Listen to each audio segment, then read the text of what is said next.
Your mind never turns off, not because you are broken, but because you were never taught how to lead it. Your mind never turns off because it was never meant to. This is the first misunderstanding that creates frustration in people.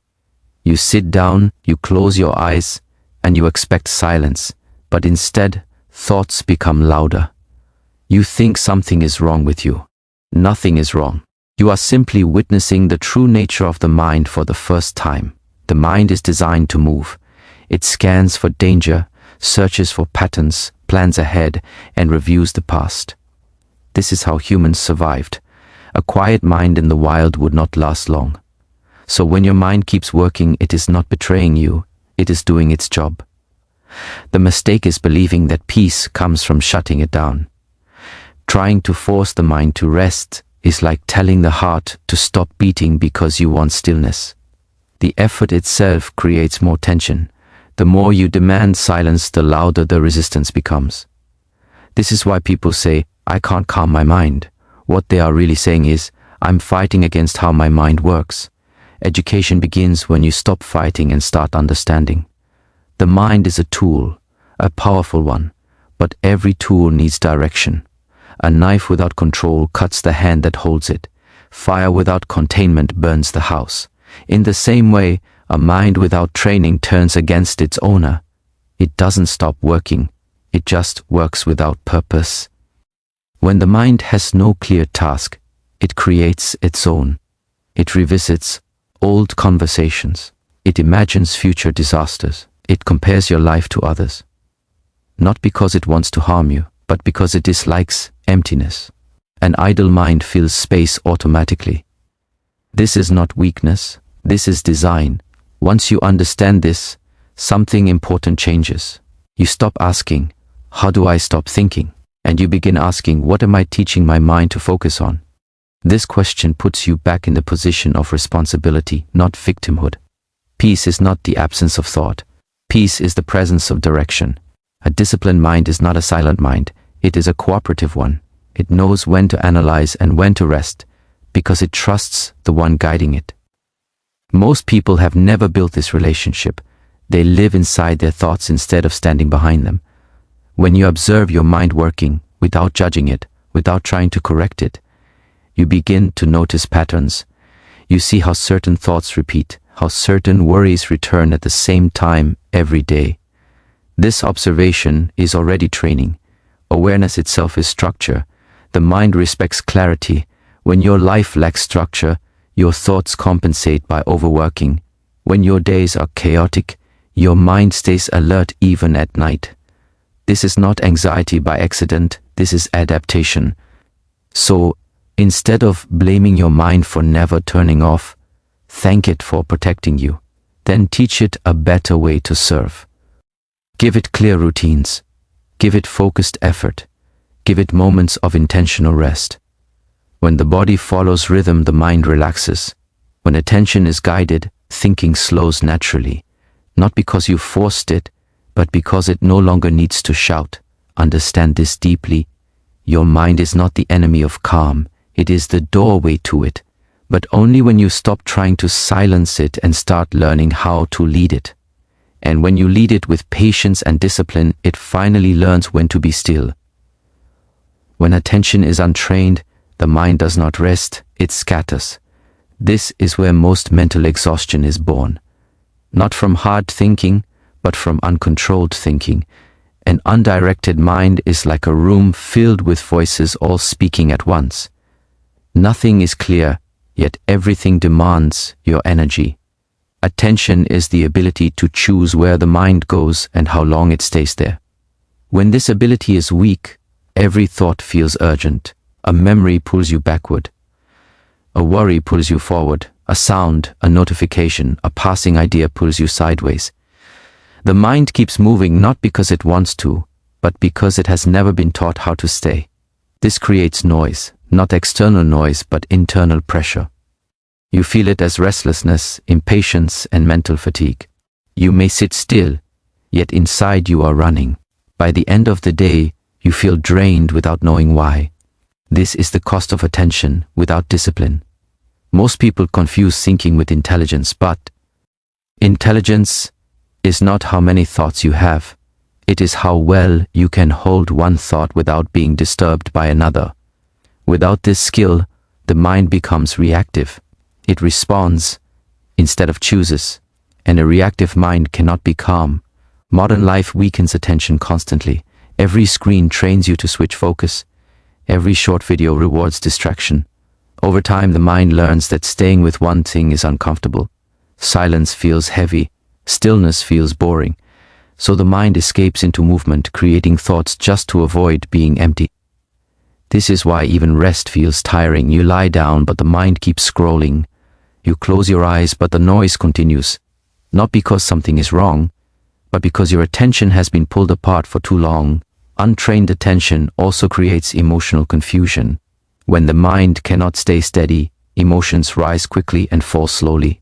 A small problem feels overwhelming. A simple comment feels personal. The mind exaggerates because it cannot hold perspective. It jumps to conclusions before understanding fully. Training attention is not about force. You do not shout at the mind to be quiet. You invite it to stay. One breath, one step, one task. At first it resists, it wanders. This is normal. Every return is training. Each time you notice the distraction and come back, attention grows stronger. This is why simple practices matter. Focusing on the breath, walking slowly, doing one task without interruption. These are not small things. They are foundational. They rebuild the mind's ability to remain present without tension.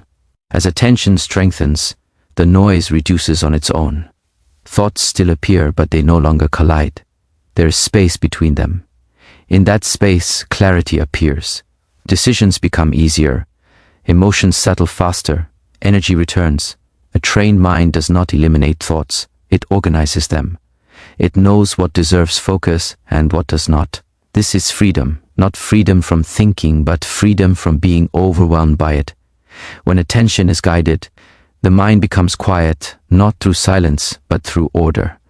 And order is what turns noise into calm. One of the most important lessons in training the mind is understanding that you are not your thoughts. This may sound simple, but it changes everything. Most suffering begins the moment a thought appears, and you believe it belongs to you, defines you, or controls you. A thought says, "I am not enough," and immediately the body tightens. A thought says, "This will fail," and fear follows. Not because the thought is true, but because it was accepted without question. Thoughts are mental events. They arise due to memory, habit, environment, and emotion. You did not invite most of them. You did not design them. They appear on their own. If something appears without your permission, how can it be who you are? Yet people build their identity from these passing moments. One negative thought becomes a label. One memory becomes a story. Over time, the mind creates a character, and you begin living inside it. This is where confusion begins. You stop observing thoughts and start defending them. Awareness is different. Awareness does not speak. It watches. Right now, something in you is listening to these words. That listener is not a thought. It does not judge or argue. It simply notices. When you recognize this, a small distance forms between you and the mind. In that distance, freedom appears. This does not mean thoughts disappear. They continue to come. But when you no longer identify with them, they lose their authority. A thought can say, "You are weak," and you can observe it without reacting. You do not fight it. You do not follow it. You let it pass like a cloud across the sky. This separation is a skill. At first, it feels unfamiliar. The mind will try to pull you back by saying, "This thought is important," or "This feeling is urgent." But urgency is not truth. It is habit. With practice, you learn to pause before reacting. That pause is where choice lives. When you stop identifying with thoughts, emotions also change. Emotions often follow thoughts automatically. If the thought is believed, the emotion grows. If the thought is observed, the emotion weakens. You begin to experience feelings without being consumed by them. This is emotional intelligence, not suppression. Many people try to control their thoughts by replacing negative ones with positive ones. This is only partial training. You are still trapped inside the mind, just in a different room. True training comes when you realize you do not need to replace every thought. You only need to stop obeying them. Silence begins here, not the silence of an empty mind, but the silence of awareness standing firm. When you rest as the observer, the mind has space to settle. It no longer needs to shout for attention. This understanding brings humility. You stop judging yourself for having unwanted thoughts. You stop chasing perfection. You accept that the mind will speak, and you will listen without attachment. This acceptance creates stability. The mind becomes a tool again, not a ruler. Thoughts become useful when needed and quiet when not. You no longer fear them because you know they cannot define you. When you realize you are the one who notices the thought, and not the thought itself, the mind finally loosens its grip. And in that loosening, peace finds room to enter. Many people search for stillness, as if it were a place they could arrive at one day. They believe that if conditions are perfect, if life slows down, if problems disappear, then calm will finally appear. This belief creates endless waiting. Stillness is not a destination, it is a skill, and like every skill, it must be trained through repetition, patience, and humility. The mistake most people make is expecting the mind to become calm on its own. They sit quietly and hope the noise will fade. When it does not, they conclude that stillness is not for them.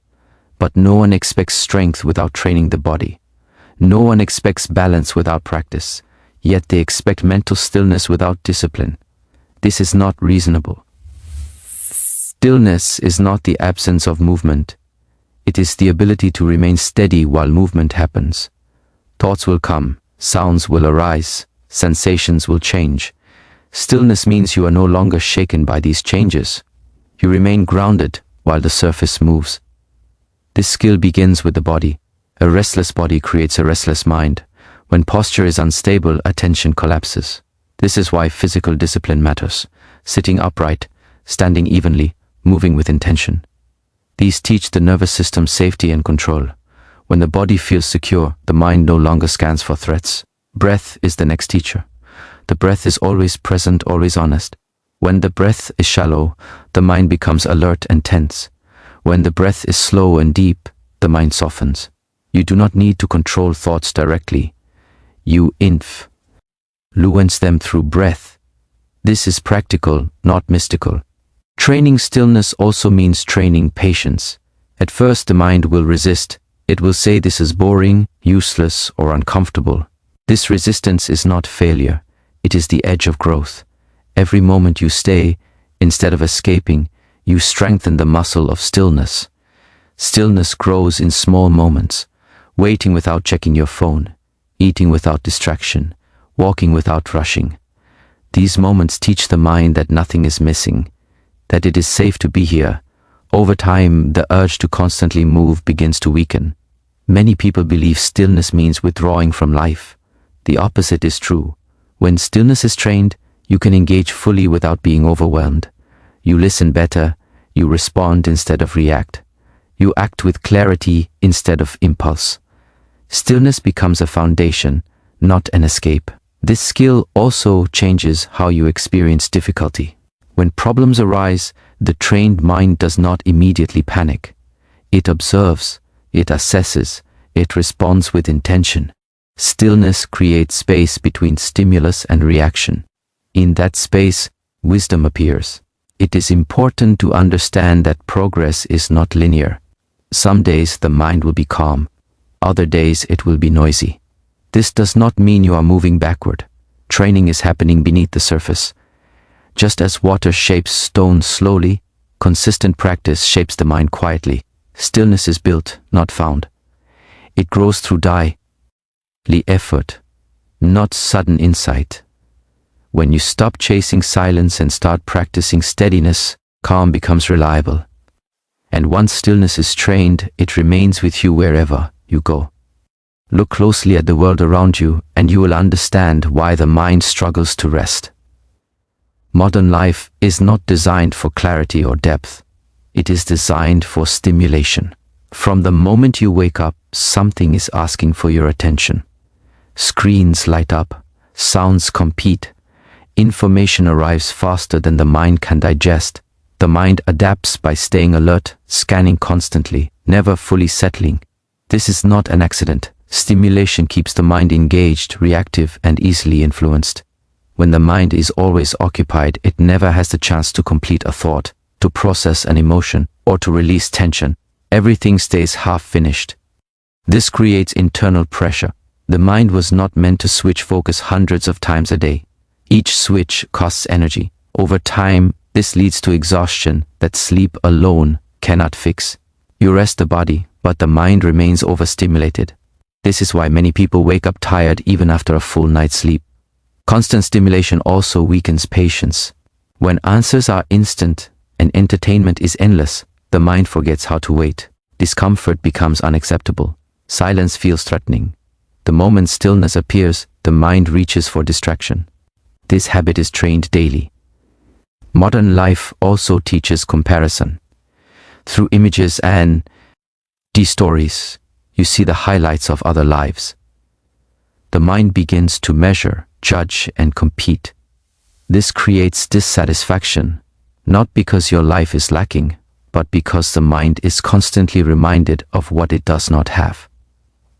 Contentment cannot grow in an environment of constant comparison.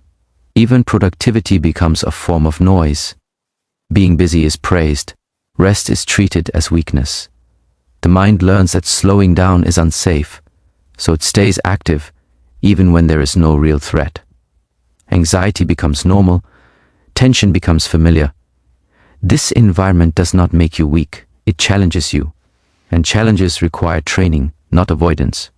You cannot remove all stimulation, but you can change your relationship with it. The first step is awareness. Notice how often you reach for distraction without needing it. Notice how quickly you escape silence. This is not to judge yourself, but to understand the conditioning at work. The second step is intentional limitation. Choose moments of low stimulation. Turn off unnecessary notifications. Create time without screens. Protect periods of quiet. At first, the mind will resist. It will feel uncomfortable.